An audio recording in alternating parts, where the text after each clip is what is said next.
আসসালামু আলাইকুম ওয়া রাহমাতুল্লাহি ওয়া বারাকাতুহু। আমরা অধ্যায় 5-এর একটা অঙ্ক আমরা এখন একটু দেখে নেই। অধ্যায় 5-এর অঙ্কটা খুবই ইম্পর্টেন্ট আমাদের পরীক্ষার জন্য। এই অধ্যায় থেকে একটা অঙ্ক পরীক্ষায় থাকে, তাহলে আমরা একটু মনোযোগ দিয়ে বোঝার চেষ্টা করি। তোমাদের অনুরোধে আমি এটা আবার একটু রিপিট করতেছি, তো তোমরা একটু খেয়াল করো। আমাদের একটা সার্কিট দেওয়া আছে, সার্কিটটাতে এখানে 10 ওহম, এখানে 4 ওহম, এখানে 12 ওহম, এখানে 16 ওহম, এখানে 16 ওহম, আর সাপ্লাই ভোল্টেজ দেওয়া আছে 230, এখানে দেওয়া আছে 5 ওহম। এই সার্কিটটার বলছে মোট রোধ বের করতে, মোট কারেন্ট বের করতে, আর 12 ওহম রেজিস্টরের ভোল্টেজ ড্রপ বের করতে, আর পাওয়ার অপচয় 12 ওহমের পাওয়ার অপচয় বের করতে বলছে। ক্লিয়ার? তাহলে এই ধরনের অঙ্ক যেহেতু আমাদের খুবই ইম্পর্টেন্ট পরীক্ষার জন্য, সবাই একটু ভালো করে মনোযোগী হও। যেহেতু যদিও এটা বহুবার আমরা করছি অঙ্ক, তারপরে আমি আবার রিপিট করতেছি। হ্যাঁ, তাহলে আমাদের প্রথমেই যেহেতু চাইছে মোট রোধ বের করার নিয়ম আমরা কি শিখছি?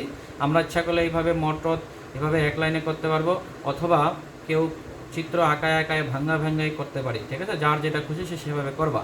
তো আমরা মোট রোধ নির্ণয় করি কীভাবে? সাপ্লাই ভোল্টেজ যেদিকে থাকবে তার বিপরীত দিক থেকে আমরা ক্যালকুলেশন করা শুরু করব। কি ক্যালকুলেশন করব? রেজিস্ট্যান্সের যারা সিরিজে থাকবে তাদের সিরিজের নিয়মে যোগ করব, যাদের প্যারালালে থাকবে তাদের প্যারালালের নিয়মে আমরা রেজিস্ট্যান্সের হিসাব করব। তো আমরা সাপ্লাই ভোল্টেজ দেখতে পাচ্ছি এই সাইডে, তাহলে তার বিপরীত সাইড থেকে আমরা হিসাব করব। এটা হচ্ছে তার বিপরীত সাইড। এখানে আছে 16 আর 16 প্যারালাল, আমি লিখলাম 16 প্যারালাল। প্যারালাল চিহ্ন কীভাবে লিখে? দুইটা সমান্তরাল রেখা দিতে হয়, তাহলে এটা প্যারালাল চিহ্ন বোঝায়। হ্যাঁ, তাহলে 16 আর 16 যে প্যারালাল আছে এটা আমরা কীভাবে বুঝবো? এই পয়েন্ট থেকে দেখো দুইটা শাখা বের হয়ে গেছে। একটা পয়েন্ট থেকে যখন একাধিক শাখা বের হয়ে যায়, ওই পয়েন্টের আড়াআড়িতে ওরা প্যারালালে থাকে, এটা আমরা শিখছি। তাহলে 16 আর 16 প্যারালাল করলাম। এই দুটা প্যারালাল করার পরে আমরা একটা মান পাবো। মানটা কত পাবো মনে করো আপাতত আমরা জানি না, তো ধরে নিলাম এই যে একটা মান আছে। তাহলে এই রেজিস্ট্যান্সের সাথে এই রেজিস্ট্যান্সটা কী হবে? সরাসরি সংযোগ সিরিজে আছে। তাহলে আমরা সিরিজের ক্ষেত্রে আমরা কী জানি? যোগ হয় সরাসরি। তাহলে 4 ওহমটা এর সাথে কী হবে? সরাসরি যোগ হয়ে যাবে। ঠিক আছে, এরপরে আমরা এখন এই 4 ওহমের জায়গা আছে, এগুলো সব কাজ শেষ। এখন দেখো তো এই 4 ওহম রেজিস্ট্যান্স মানে এখানে এখন ক্যালকুলেশন করে যেটা মান থাকবে সেই মানটা কি আমি এখন জানি না। মনে করো এই রেজিস্ট্যান্স আর এই নিচের রেজিস্ট্যান্স এই দুটো কি সংযোগে আছে আমরা এখানে দেখতে পাচ্ছি। এই পয়েন্ট থেকে দুইটা প্যারালালে আছে। একটা পয়েন্ট থেকে যখন একাধিক শাখা বের হয়ে যায় তখন প্যারালাল থাকে। তাহলে এই উপরের শাখার সাথে নিচের 12 ওহম প্যারালাল আছে। তাহলে এই যে আমাদের উপরের শাখাটা ছিল এই 4 পর্যন্ত, এটা ক্যালকুলেশন করে আমরা বের করব পরবর্তীতে।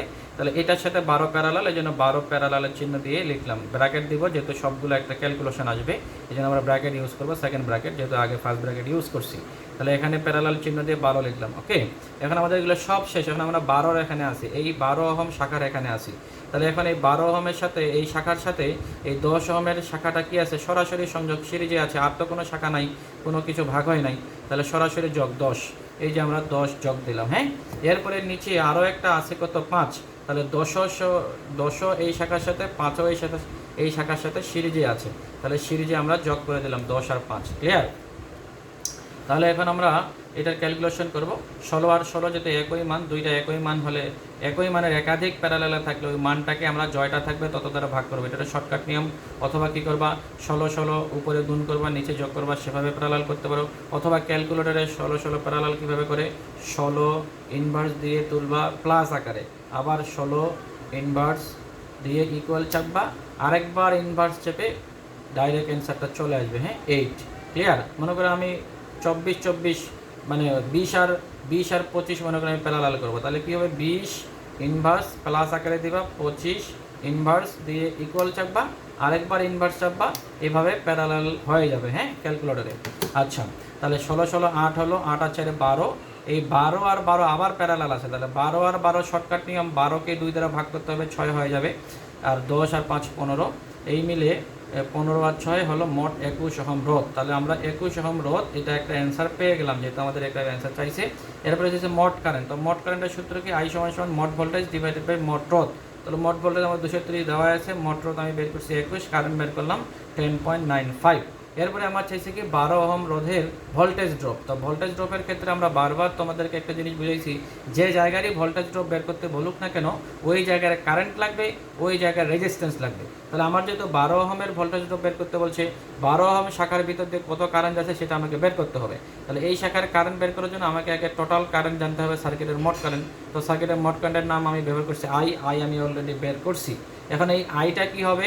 এই আই কারেন্টটা সরাসরি 10 ওহমের ভিতর দিয়ে যাবে, কারণ এটা সিরিজে আছে, সিরিজে আমরা জানি কারেন্ট সমান থাকে। তাহলে আইটা সরাসরি 10 ওহমের ভিতর দিয়ে ঢুকবে। যখন এই পয়েন্টে আসবে, এই পয়েন্টে আসার পরে এই দিকে দুইটা শাখা, তাহলে এই শাখায় কারেন্ট আর এই শাখায় কারেন্ট ভাগ হয়ে যাবে। তাহলে আমি উপরের শাখার নাম দিলাম I2, নিচের শাখার নাম দিলাম I1। যেহেতু আমার 12 ওহমের বের করতে হবে, I1 নাম দিয়েছি, তাহলে আমি I1 এর কারেন্ট বের করব। তাহলে কারেন্ট যেহেতু এখানে ভাগ হয়ে যাচ্ছে, আমাদের একটা কারেন্ট ডিভাইডার রুলস আছে, যেখানে কারেন্ট ভাগ হয়ে যায় তার মান বের করার জন্য। তাহলে কারেন্ট ডিভাইডার রুলসটা আমরা যদিও জানি, আমি আবার রিপিট করতেছি, মড কারেন্ট ইন্টু বিপরীত রেজিস্ট্যান্স, আর যে দুই শাখায় কারেন্ট ভাগ হয় ওই দুই শাখার রেজিস্ট্যান্সের সমতুল্য মান বের করে যোগ করবো আর কি। হ্যাঁ, তাহলে এখন দেখো মড কারেন্ট কত, এই পয়েন্টের মড কারেন্ট কত, এই পয়েন্টের মড কারেন্ট আইটাই হলো এই পয়েন্টের মড কারেন্ট। তাহলে মড কারেন্ট আমরা বের করছি 10.95, এই যে 10.95 দিলাম ইন্টু বিপরীত রেজিস্ট্যান্স। বিপরীত মানে কি, আমি যেহেতু I1 শাখার বের করতেছি, এই যে I1 শাখা বের করতেছি, তাহলে I1 এর বিপরীত শাখা I2 শাখায় যতগুলো রেজিস্ট্যান্স থাকবে তার সমতুল্য মানটাই হবে ওই শাখার রেজিস্ট্যান্সের মান। যতগুলো থাকবে তার ক্যালকুলেশন করব।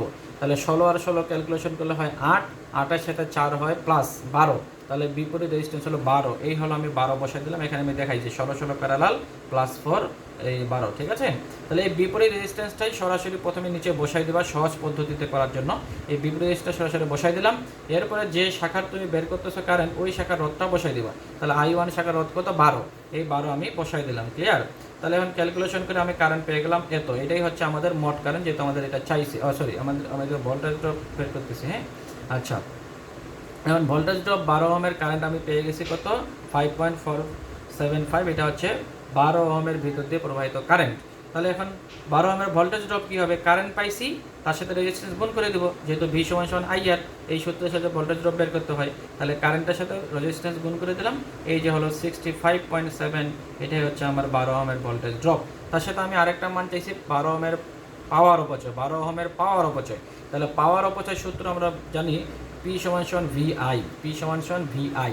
তাহলে 12 ওহমের ভোল্টেজ জানি আমি, একটু আগে বের করছি 65.7, আর 12 ওহমের কারেন্ট তো আমি বের করছি কত, 5.475। তাহলে কারেন্টও জানা, ভোল্টেজও জানা। তাহলে আমি কি করলাম, অপচয়ের সূত্র বসাই দিলাম, যে অপচয় সূত্র হচ্ছে, এটা হচ্ছে ভোল্টেজ V আর এটা হচ্ছে কারেন্ট I।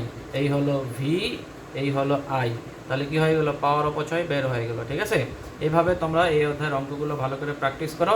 সবাই আল্লাহ হাফেজ।